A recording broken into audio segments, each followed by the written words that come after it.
नमस्कार दोस्तों, आमार चैनल तरफ থেকে সুধী দর্শকবৃন্দকে জানাই অসংখ্য ধন্যবাদ, প্রীতি এবং শুভেচ্ছা।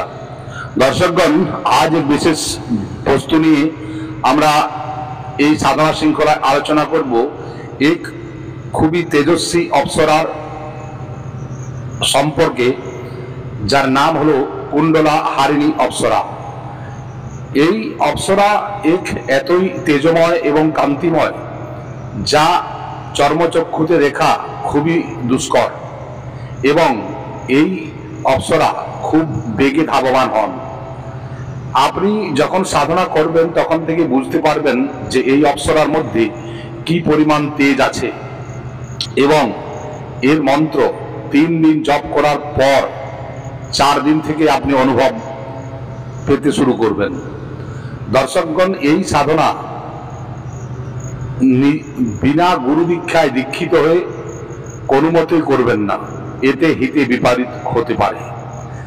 যারা গুরু দীক্ষা নেননি তারা অতি অবশ্যই গুরু দীক্ষা নিয়ে এবং গুরুর মুখ থেকে এই মন্ত্রটি নিয়ে আপনারা এই অপ্সরা সাধনা করতে বসবেন।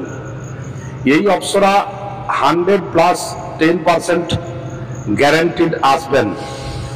তিনি এতই মর্মকাতর যে মানুষের দুঃখের কথা শুনলে বা সাধকের মুখ থেকে উচ্চারিত বাণীর প্রভাবে তিনি খুব জলদি প্রভাবিত হন এবং মানুষের কল্যাণের সাধনের জন্য এগিয়ে আসেন।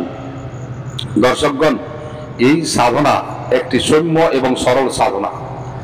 এই সাধনা করতে হলে আপনার নিজের তপবল বৃদ্ধি করতে হবে, অর্থাৎ অত্যাধিক পরিমাণে গুরুমন্ত্র জপ করতে হবে, এবং এই গুরুমন্ত্রই আপনার কুণ্ডলিনী শক্তিকে জাগ্রত করবে।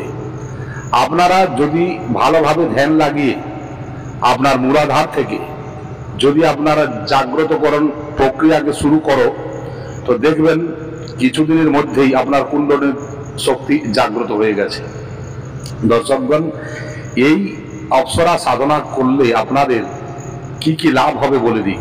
এই সাধনা করলে আপনাদের আকর্ষণ শক্তি লাভ হবে, অর্থাৎ যে কোনো মানুষ আপনার দিকে আকৃষ্ট হবে। আপনি যদি কোনো বক্তা হন, কোনো সভা মধ্যে যদি আপনি বক্তৃতা দিচ্ছেন, তো আপনার বক্তৃতা সবাই শুনবে তন্ময় হয়ে, এবং তারা সেটাকে সত্যি বলে মনে করবে।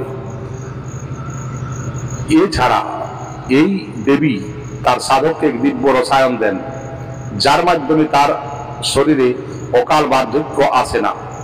আপনি 40 বছরের হলেও আপনি 25 বছরের মতো দেখতে লাগবেন। আপনার শরীরে কান্তিময় হয়ে উঠবে এবং শরীরের মধ্যে নতুন জোশ ও সম্পূর্ণ যৌবন আপনি অনুভব করতে পারবেন। দর্শকগণ, এছাড়া এই দেবী সাধককে অতুল্য ধন দান করেন। আপনি যে পরিমাণ অর্থের ডিমান্ড এই দেবীকে করবেন, দেবী তৎক্ষণাৎ সেই আর্থিক ডিমান্ডকে পুরা করেন।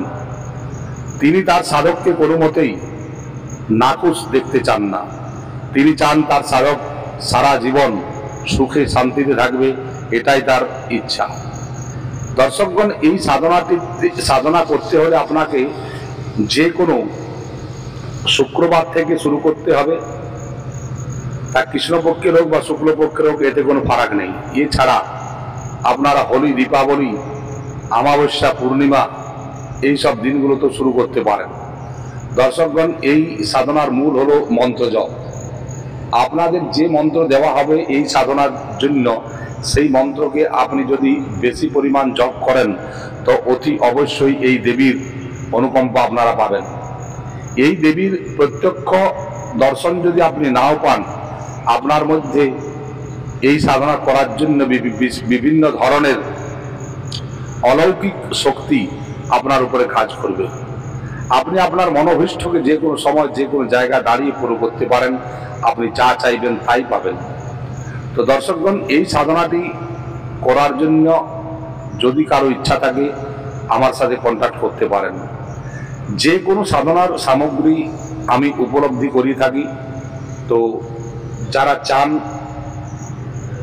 যে কোনো সাধনার সামগ্রী তা আমার স্ক্রিনে যে কন্ট্যাক্ট নম্বর দেওয়া আছে এতে ফোন করে আপনারা কথা বলে নেবেন। দর্শকগণ, এই সাধনা 21 দিনের সাধনা এবং প্রতিদিন আপনাকে 3150 মালা করে মন্ত্র আপনাকে জপ করতে হবে। 3150 মন্ত্র আপনাকে জপ করতে হবে প্রতিদিন। এরপর আপনাদের এই সাধনার বিধিবিধান সম্পর্কে আমি বলবো। দর্শকগণ, সবার কাছে আমার একটাই অনুরোধ, যারা আমার এই চ্যানেলে সর্বপ্রথমবার ভিজিট করছেন, চ্যানেলটিকে অতি অবশ্যই সাবস্ক্রাইব করবেন এবং পাশের বেল বটনটিকে দাবিয়ে দেবেন, যাতে করে নতুন নতুন ভিডিওগুলো আপনাদের কাছে এসে পৌঁছায় এবং আপনার ভাই বন্ধু আত্মীয়বর্গের মাঝে আমার এই ভিডিওটু একটু শেয়ার করে দেবেন, যাতে করে আপনার এই গুরুদেবের প্রচার হয়। দর্শকগণ, যে কোনো সাধনা শেখানোর জন্য আমি প্রস্তুত আছি, তবে আপনাকেও তৈরি থাকতে হবে। দর্শকগণ, এই সাধনা করতে হলে আপনাকে সর্বপ্রথম সাধনার দিনের 7 দিন আগের থেকে আপনাকে সাত্ত্বিক ভোজন গ্রহণ করতে হবে। এই সাত্ত্বিক সাধনার জন্য আপনার কোনো রকমের কোনো তামসিক বস্তু আপনি প্রয়োগ করবেন না। যদি এইসব বস্তু আপনি প্রয়োগ করেন তাহলে এই সাধনা আপনার জন্য নয় বা হবেও না। দর্শকগণ, এই দেবী খুবই তেজস্বী এবং তেজময়, যার কান্তি অপরূপ এবং অপরূপ সুন্দরী। এই দুনিয়ার মধ্যে খুব কম মানুষই দেখবেন যে যা এত সুন্দর হয়। এই দেবীর মধ্যে আরেকটি গুণ হলো যে তিনি তার ভক্তকে বা তিনি তার সাধককে, যখনই সাধকের সামনে আসেন, সাধককে বিভিন্ন ধরনের উপহার তিনি দিয়ে যান। দর্শকগণ, এই সাধনার মাধ্যমে আপনি আপনার জীবনের সকল মনোভীষ্টকে পূর্ণ করতে পারেন। তো দর্শকগণ, এরপর আমি একটি বিধিবিধান এটা বলছি, ভালো করে শুনে নেবেন। সাধনা বসার পূর্বে আমি যতগুলি ভিডিও ছাড়ি, সাধনায় বসার পূর্বে ওই ভিডিওগুলিকে 1 বার নয় 2 বার নয় 3 বার করে পর্যন্ত দেখে নেন। কিন্তু যদি আপনি ত্রুটিপূর্ণ বিধান করেন, সেখানে কিন্তু আপনার কোনো ধরনের সাধন ফল পাওয়া যাবে না। দর্শকগণ, সর্বপ্রথম আপনারা কি করবেন? সর্বপ্রথম আপনারা স্নান করে একটি জায়গাতে, অর্থাৎ আপনার ঠাকুর ঘরেও হতে পারে বা কোনো শিবালয়, এইসব জায়গাতে বা নির্জন স্থানে বসে আপনি এই সাধনাটি করতে পারেন। সর্বপ্রথম আপনাকে আসন বিছিয়ে বসতে হবে পূর্ব দিকে উত্তর দিকে মুখ করে, এবং এই উত্তর দিকে মুখ করে যে আপনি সাধনাতে বসছেন, এর জন্য আপনার জীবনে সুখের সূর্য উদয় হবে। দর্শকগণ, এই সাধনার মূল হলো মন্ত্র জপ এবং গুরু কৃপা এবং গুরুর আশীর্বাদ। এই সাধনার মূল জিনিস। এই সাধনাতে বিশেষ কোনো মন্ত্র নেই, একটি মন্ত্র আছে। তো তাহলে ভালো করে শুনুন যে স্নান করে বসে আপনি ধূপবাতি জ্বালাবেন কিংবা মোগরার ইত্র দিয়ে পুরো ঘরটিকে সেন্টেড করে রাখবেন এবং আপনার যেসব জিনিসগুলো দরকার সেই সব জিনিসগুলো আগের থেকে আপনারা জোগাড় করে নেবেন। এবং এই সাধনার জন্য একটি অপ্সরা আকর্ষণ যন্ত্র এবং একটি অপ্সরা মালা এর খুবই দরকার। তাছাড়া অপ্সরা যখন এসে পৌঁছাবেন তখন আপনি তাদের কন্ট্রোল করতে পারবেন না। আর যদি যন্ত্রটি আপনার সামনে থাকে তো ওই যন্ত্রের প্রভাবে তিনি ওই যন্ত্রের মধ্যে সমাহিত হয়ে যাবেন। তো দর্শকগণ, এইভাবে আপনাদের এই সাধনাগুলি করতে হবে। এই সাধনাতে আপনি যখন কাঠের বাজটের কাছে বসছেন, সর্বপ্রথম আপনাকে একটি স্ত্রী চিত্র অর্থাৎ একটি অপ্সরার ফটো আপনাকে লাগাতে হবে। মনে রাখবেন এই ফটোটি 1 ফুটের যেন বেশি না, এবং এই ফটোর ডান দিকে আপনার গুরুদেবের ফটো, একটি শিবের ফটো এবং একটি গণেশের ফটো রাখবেন সর্বপ্রথম। এবং আপনারা এটাও জানেন যে যে কোনো সাধনাতে ফুল নৈবেদ্য এগুলো কম্পালসারি, এগুলো লাগবেই। আপনি সর্বপ্রথম কি করবেন? লাল চন্দন গুলে ওই চন্দন জলে ফুলকে ডুবিয়ে আপনি গোপালের, আপনি যে সাধনা করছেন সেই সাধনার মূল দেবী অর্থাৎ কুণ্ডলা হারিণী দেবীর পুজো করবেন। সর্বপ্রথম আপনি গণেশাদি পঞ্চদেবতার পুজো করবেন, ভোলেনাথের পুজো করবেন, আপনার গুরুর পুজো করবেন। এরপর আপনি মেন জায়গায় পৌঁছাবেন। তো দর্শকগণ, এই যে সাধনাটি আমি বলছি এটি ভালো করে শুনবেন।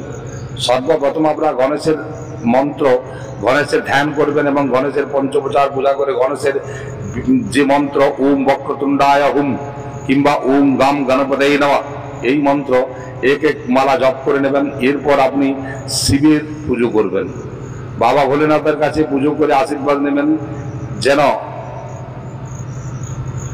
তোমরা এই পরিশ্রমের ফল পাও। দর্শকগণ, এই সাধনাতে যেসব বস্তুগুলি আপনি ব্যবহার করবেন সেই বস্তুগুলিকে আপনি বাইরে কোথাও ফেলবেন না, একটি জায়গায় জড়ো করে রাখবেন এবং সেগুলোকে নেক্সট দিনে যে কোনো জায়গায় ঢেলে দেওয়া হবে। তাহলে দর্শকগণ, এই সাধনা চলাকালীন আপনাকে কোনো রকম কোনো চিন্তা ভাবনা না রেখে এই সাধনা করতে হবে এবং এই সাধনা করার সময় আপনি 3 দিন যখন মালা জপ করবেন তখন থেকে এই দেবীর আসার আভাস আপনি পাবেন। আপনার মনে হবে যেন আপনার চারদিকে কিছু ঘোরাফেরা করছে।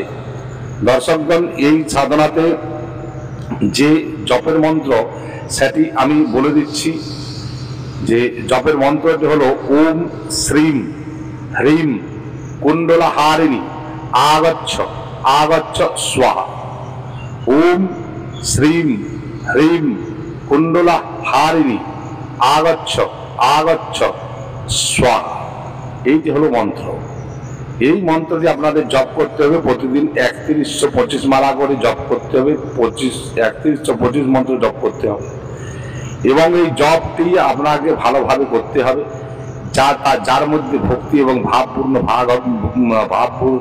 ভাব এবং ভক্তি থাকা খুবই দরকার। এইসব ছাড়া কোনো মতেই আপনার সাধন সিদ্ধি লাভ হবে না। সাধনা করতে গেলে আপনাকে নিজেকে একটু পরিশ্রম করতে হবে এবং জীবনে কিছু করতে হলে তো আপনাকে কিছু কাজ করতেই হবে। তো কারোর সাথে বিশেষ করে ঝগড়াঝাটি না করে আপনার মনকে শান্তি করে বিশেষ কিছু জায়গায় ঘুরতে যাবেন না এবং প্রতিদিন এই পুজোটি করবেন এবং মায়ের কাছে প্রার্থনা করবেন যেন তিনি